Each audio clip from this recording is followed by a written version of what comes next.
TV1 රැස්වීදෙන ජීවිතේ ගම්මැද්දෙන් උපන් ගම්මැද්ද සවිය ගම් සංවර්ධනය පටන් අරන් වැලිමඩ ගල් ඒදන්ඩ වැලහින්න මඩපාර දැන් කොන්ක්‍රීට් පාරක් මූලික වුණේ අම්පිටිය ඇල්ල ගම්මැද්ද සවිය සමිතිය අතහිත දුන්නේ ගම්මැද්ද නව වසරේ ජනතා අයිතියට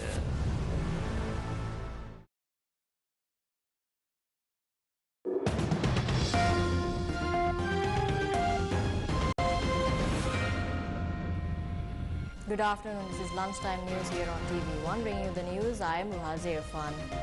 Before we take a look at your stories in detail, let's start off with your headlines for this afternoon.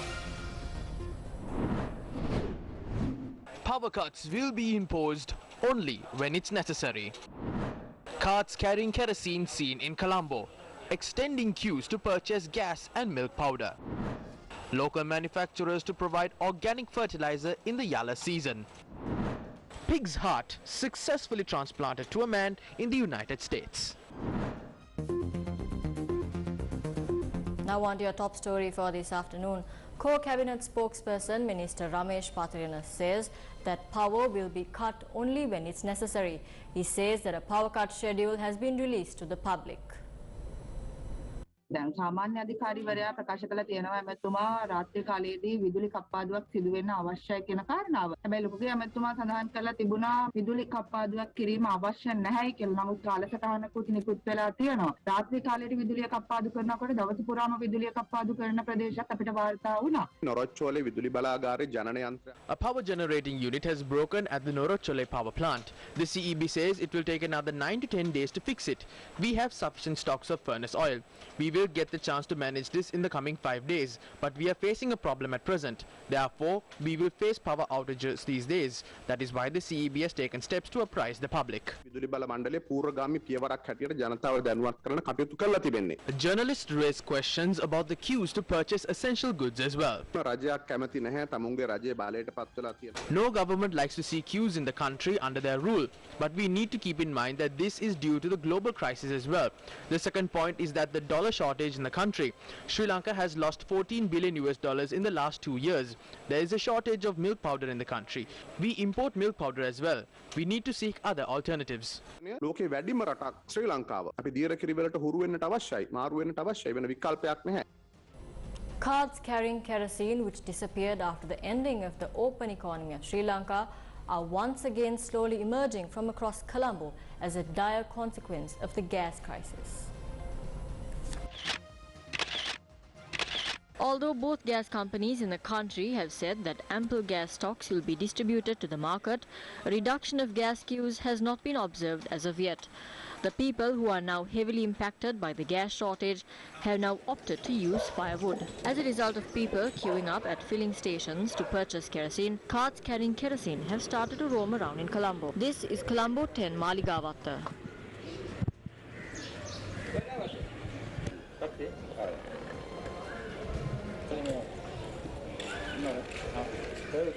People of Maligavatta had to stand in queues to purchase gas today as well. People of Hikkadua were seen standing in long queues to purchase gas today.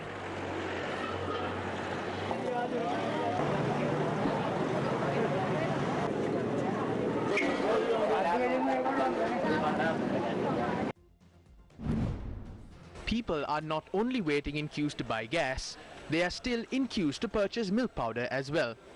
This was the situation at a milk powder outlet in Nugegoda today.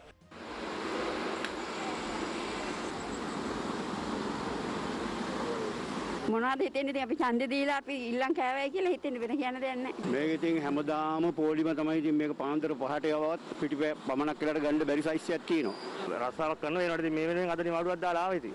හොඳට සැපයි. හැබැයි ඉතින් ඔය කතා කරනකොට ලේක උපිත වෙලා තියෙනවා. ඒක ටිකක් අවුල් වෙනවා. ඒ හින්දා වැඩි කතා කරන්න හොඳ නැහැ. අපි දැන් විටමින් D නෑනේ අපිට. මේක හන්ද දැන් අවුවේ තියලා දෙනවා වැඩි. The human-elephant conflict, power cuts and extreme weather. Amidst all these issues, farming has become a real battle. Some farmers have to face their battle without weapons, without fertilizer. Farmers of Kaudulla Polonnaruwa cultivated their crops this season with so many expectations.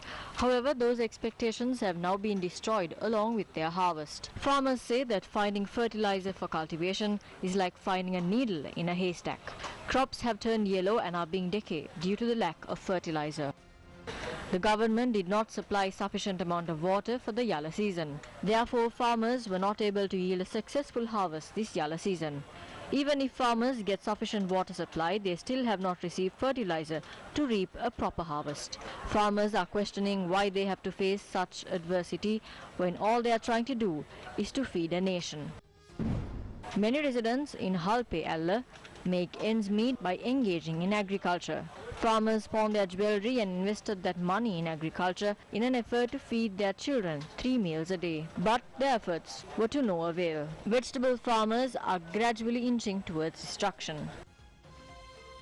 In some latest news regarding the fertilizer crisis, People's Bank of Sri Lanka has been removed from the blacklist Economic and Commercial Office of the Chinese Embassy. Moving on to more local news, the government has decided to purchase organic fertilizer from local manufacturers for the Yalla season this year. Money allocated under the fertilizer concession program will be spent for this purpose. 2 companies have been named to purchase eco-friendly organic fertilizer from the local manufacturers. Minister Mahindananda Alutkamage has presented this proposal to the cabinet. Meanwhile, the cabinet approval has been granted to import 200,000 metric tons of Nadu rice and 100,000 metric tons of substitute Samba rice. The cabinet approved the proposal that was put forward by the Minister of Trade, Bandula Gunawardana. In more news, police say a 46-year-old woman who was arrested for a financial fraud has died after jumping off the 5th floor of the building housing the Criminal Investigations Department. Police spokesperson Attorney at Law SSP Nihal Taldua said the suspect had jumped off the building in this manner at 4 a.m. today. The police spokesperson said she succumbed to her injuries after being admitted to the Colombo National Hospital. The Criminal Investigations Department arrested the 46-year-old woman yesterday over a financial fraud worth over 68.3 million rupees. The suspect was a resident of Kottawa. The Exatlak Vanita Peramuna convened a media briefing in Colombo yesterday regarding the prevailing economic situation in the country. The chairperson of the Exatlanka Vanita Peramuna, Shantini Konge, expressed the following views. While you are travelling, look at how all these shops are closed today. There are no places where bread is sold, at places where buns are sold. There are no buns, there are no products at bakeries. Because of the government's ego, what has happened to everything today? The garlic scam has been swept under the carpet. The gas scam has been swept under the carpet. So is the sugar scam and the Sato scam. Where are the Panama Papers now? Where are the funds earned through these? What has happened to these people today? We ask this government, which has failed to provide even milk packets to the innocent children of this country, whether they have covered up all issues.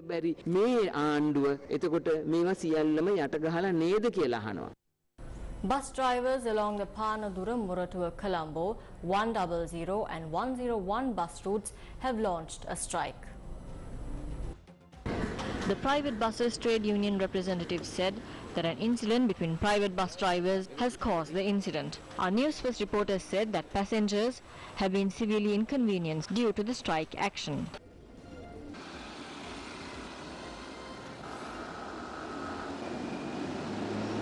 The strike is currently in place for 4 bus routes along the Panadura route. Passengers along the 100, 101, 142 and the 183 bus routes have been severely inconvenienced.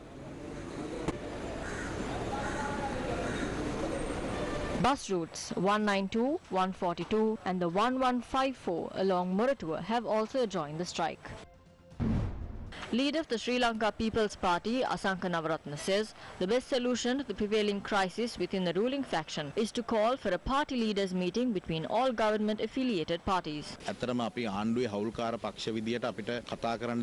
be honest, the main platform where we could speak as affiliated parties to the government is the party leaders meeting between all government-affiliated parties. A party leaders meeting has not convened in a long time. The present clashes in opinion have arisen due to the failure of discussions among the affiliated parties priorities of the government. As a government, we have another 4 years ahead of us. There are 3 more years in the president's tenure in office. Therefore, in order to save this country from the prevailing crisis, there has to be a proper discussion among us. If not, the prevailing issues will further intensify.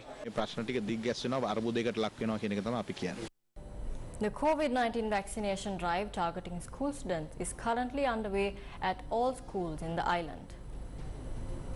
Under this vaccination drive, the COVID-19 vaccine is being administered to all students above the age of 12 years. Deputy Director General of Health Services Dr. G. Vijay Surya emphasized that students with any complications or allergies should be referred to the nearest hospital for vaccination. This was the manner in which the vaccination drive was carried out in Horana.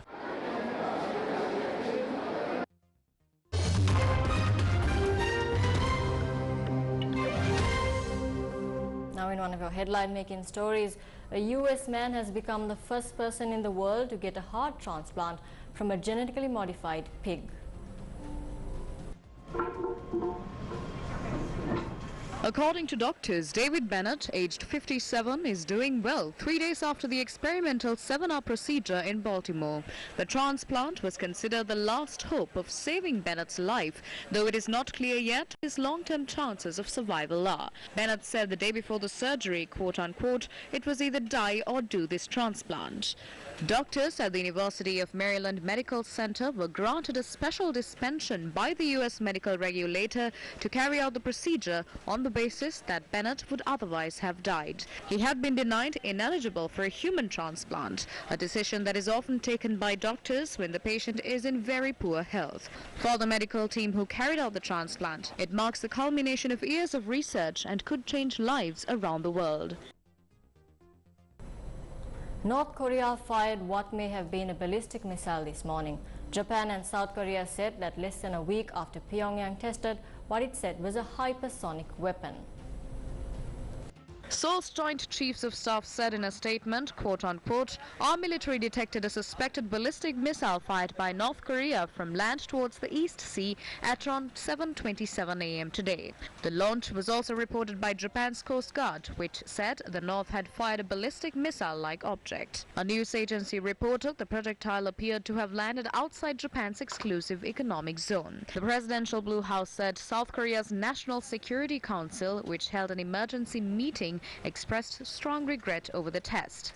The latest launch comes after 6 countries, including the United States and Japan, urged nuclear-armed North Korea to end destabilizing actions ahead of a United Nations Security Council closed-door meeting to discuss last week's test. Russia and the United States gave no sign that they had narrowed their difference on Ukraine, and wider European security talks in Geneva and Moscow repeated demands that Washington says it cannot accept. Russia has massed troops near Ukraine's border while demanding that the US-led NATO alliance rule out admitting the former Soviet state or expanding further into what Moscow sees as its backyard. Russian Deputy Foreign Minister said, quote-unquote, unfortunately, we have a great disparity in our principled approaches to this. The US and Russia in some ways have opposite views on what needs to be done. Washington and Kyiv said the 100,000 Russian troops moved to striking distance could be preparing a new invasion 8 years after Russia seized the Crimean Peninsula from Ukraine. Although people oppose a lot of things that come to Sri Lanka from overseas, no one has complained about the flamingos who migrated to our country to spend their summer. We leave you this afternoon with these breathtaking visuals. For the Newsfirst team, I'm Raza Irfan. Thank you for watching.